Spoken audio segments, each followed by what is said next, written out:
Hello, everybody, and welcome back to our second podcast as we discuss the Old Testament.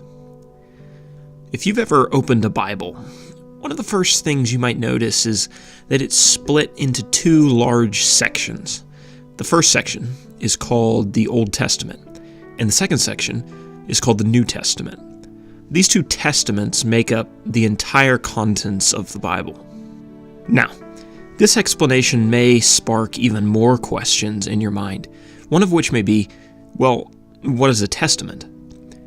Testament isn't a word that we use a lot today, and the only way that we really use the word testament in modern day is to speak about someone's will and testament, what they want done with all their possessions after they die. But in the biblical sense, it carries a slightly different meaning. When the Bible refers to a testament, it is talking about a covenant, or the simple way to understand it is just to think about a promise. So the Bible is a story about promises between God and man. And that will become a little bit more clear as we discuss the contents of the Old Testament. So let's start at the beginning. Those are, in fact, the words at the opening of the Bible, in the beginning. The first historical story the Bible records is the story of the creation of the world. In 7 days, God created everything: space, time, oceans, dry land, birds, grass, duck-billed platypuses, stars, clouds, fish, and finally, He created human beings. First the man, and then the woman. God puts the man and the woman into a garden called the Garden of Eden. And you've probably heard about this before. The garden is a paradise, and there doesn't appear to be any pain or suffering or even any difficulty in work. And the greatest part is that God is there. He's present with the human beings in the garden. God tells His man and woman, whose names were Adam and Eve, that they were to care for the garden, and if they did, then everything would be great. God gave them only one rule, only one prohibition, only one thing that they weren't allowed to do. And for a while, everything was great. But that didn't last very long. Because after a while, the spiritual enemy of God, who we know as Satan, came and tempted Adam and Eve to break God's one rule.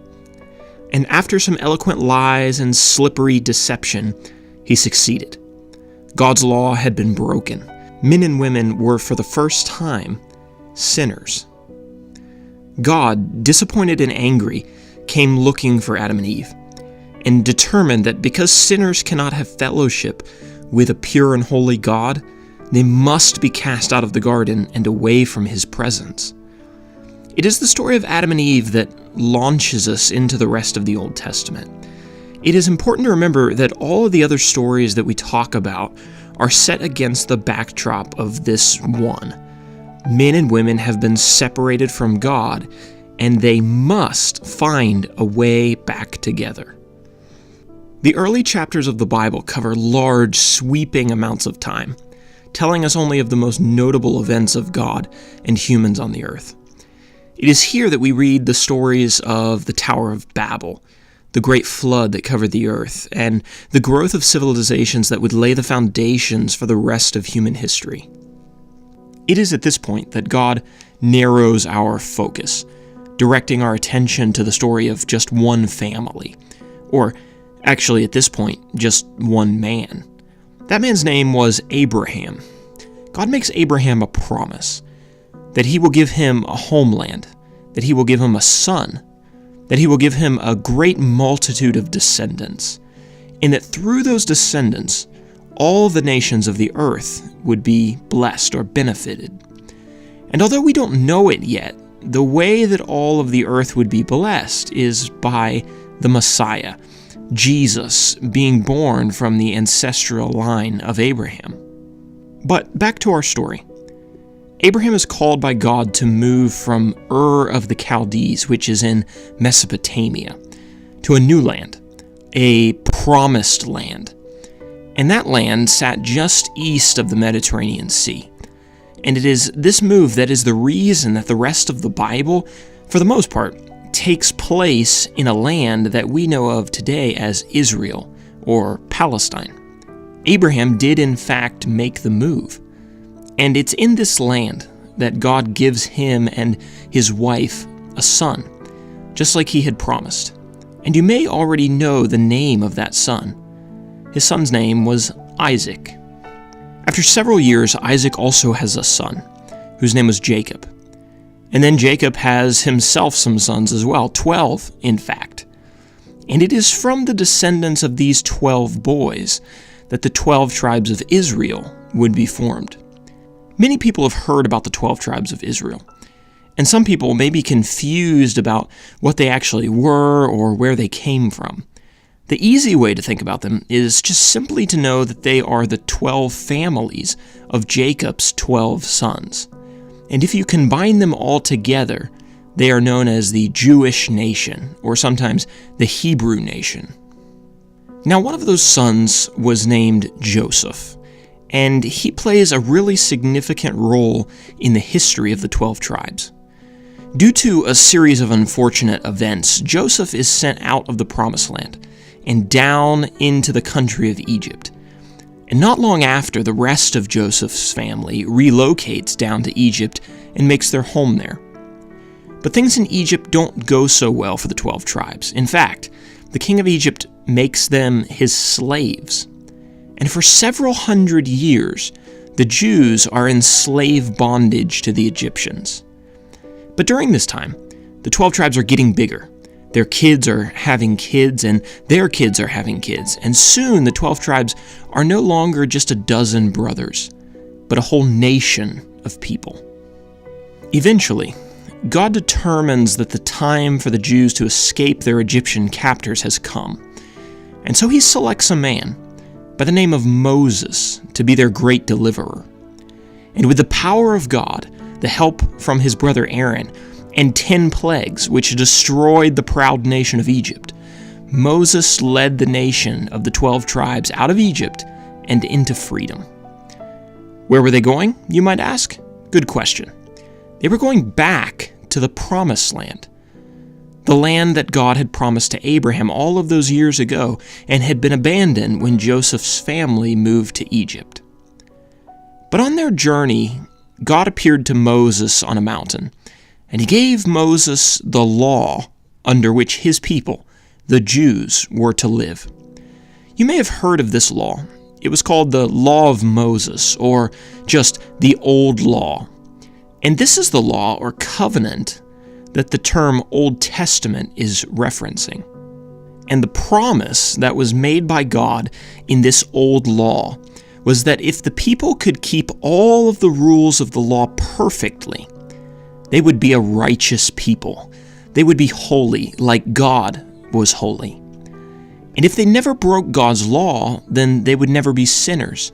And if they were never sinners, they would remedy the world's biggest problem. Remember, Adam and Eve's problem. They were separated from God because of sin, because they were sinners. But here's the thing. Do you know anybody who is perfect? I don't. And I am certainly not one myself. And it is the inability of God's people to keep the old law, their lack of perfection, that will be the story for the rest of the narrative in the Old Testament. Well, that's kind of depressing. It seems that the law of Moses offered a glimmer of hope for a moment, but it all came crashing down when reality struck and humans remembered that none of them were perfect. So there's still no way back to God, no bridge that can get men across the chasm to their Creator. And before we continue, let me just say, I know. That probably leaves you with a lot of other good, unanswered questions, and hopefully we will get to those in future podcasts. So as our story continues, Moses leading his people to freedom, what the Old Testament begins to reveal to us is that it didn't take the 12 tribes any time at all to start breaking God's new law. You would think that after seeing all the miracles of God, his people would trust him completely. But that wasn't the case. The people started complaining, grumbling, and doubting God's ability to care for them. And this got so bad that it actually delayed God's willingness to let them go to the Promised Land. So after a 40-year delay of wandering around, God finally directed Moses to take the people to the entrance of the Promised Land that would be their home. It is at this point that Moses dies and a new leader steps up to guide the people. His name was Joshua. Joshua would lead the tribes in a military campaign to take control of the Promised Land. And after several years, they mostly succeeded in making the land their own. But after this conquest, the Jews struggled to find their identity.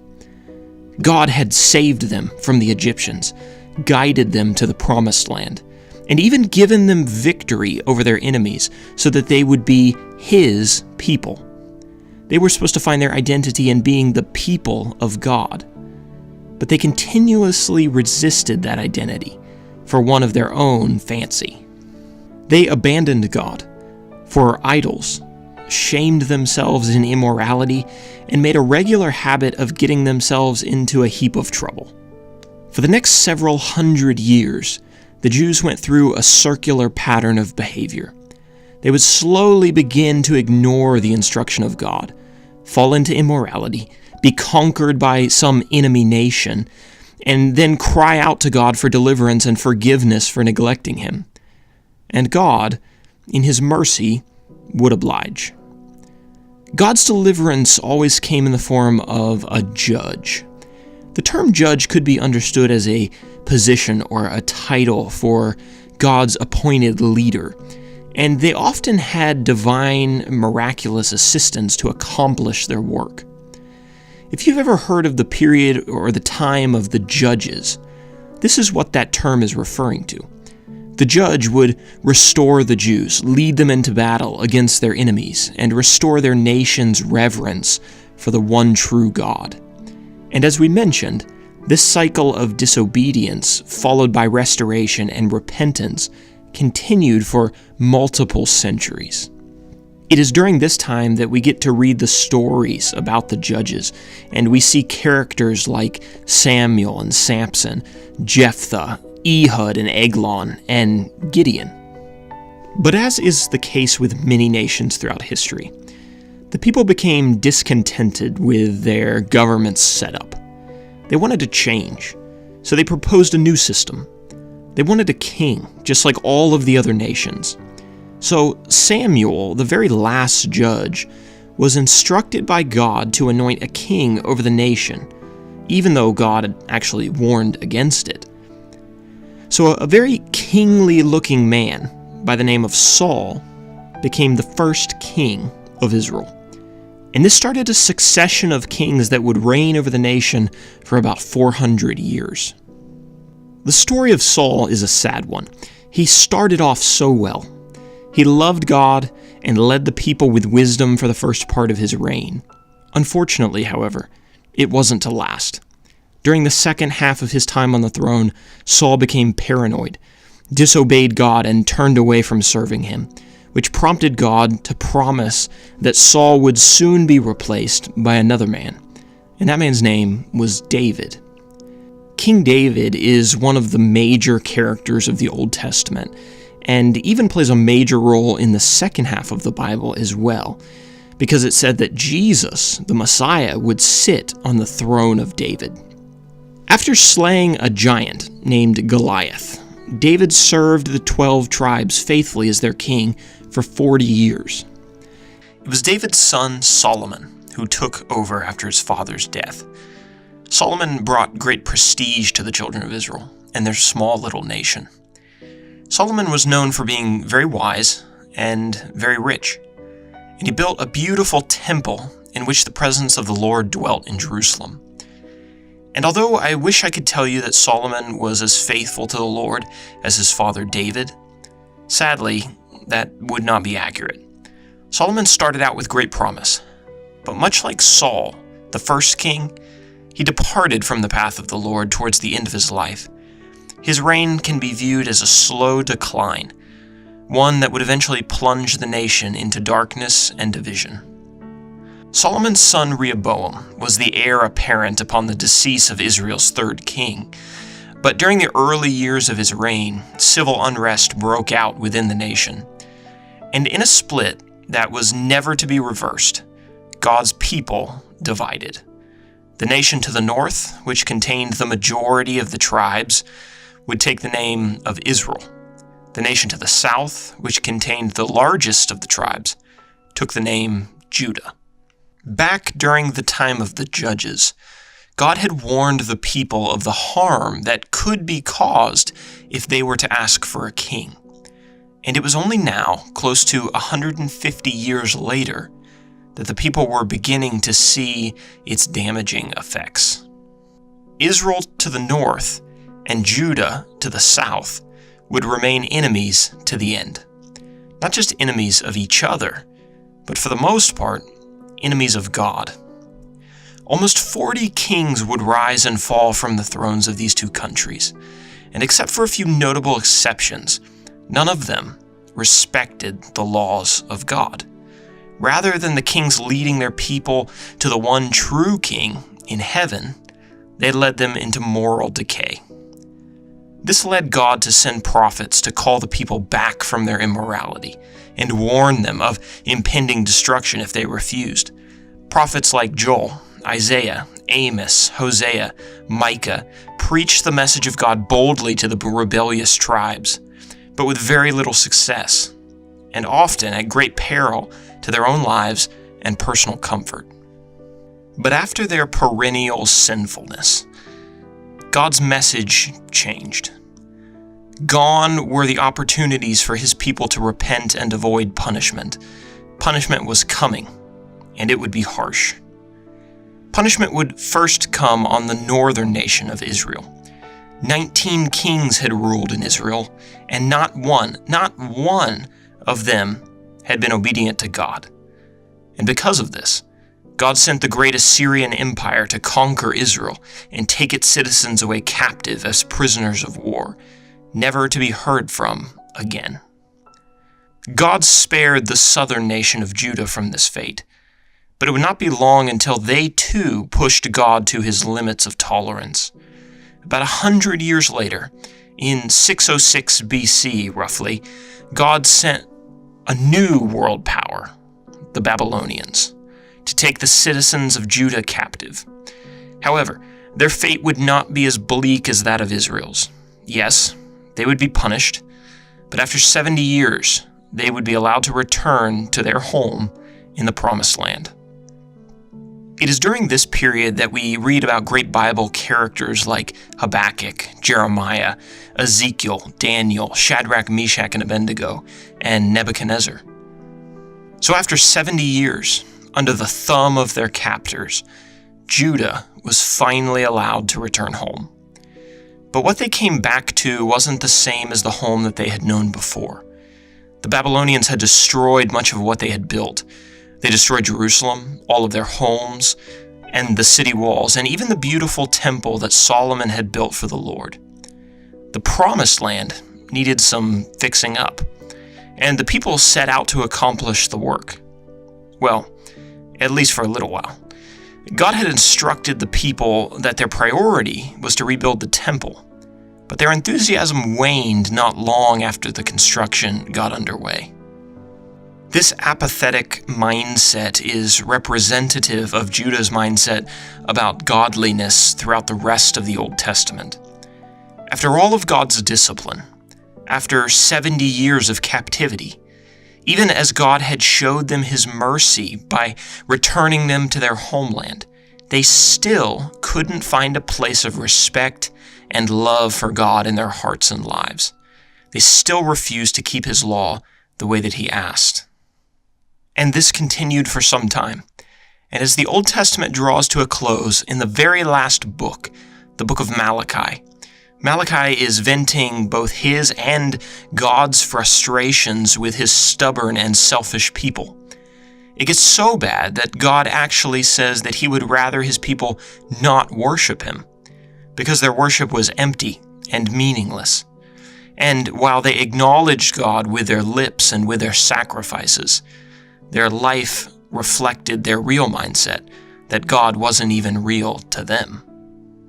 And it's with that believe it or not, that the Old Testament comes to an end.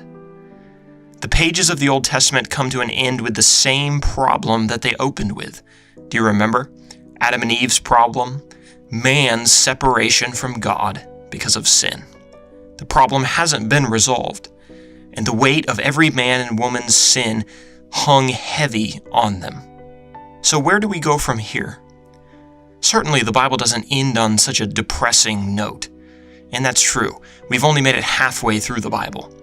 There are really two paths forward. And what are they? The first one is that either God can condemn every man and every woman to eternal separation from Him because of their sins.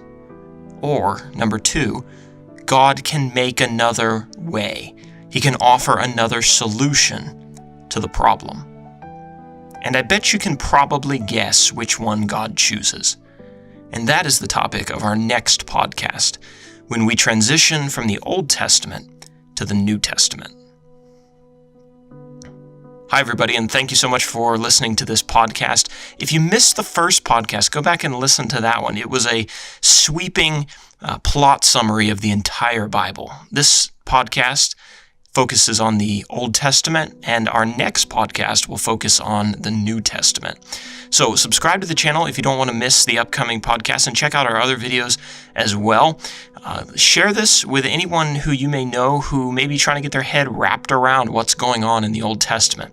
And let me know if you have any questions down below. I know this probably leaves a lot of questions unanswered, and I'll do my very best to answer the questions that I can if you leave them down in the comments. Hit that like button if you enjoyed it, and I will see you guys in the next one.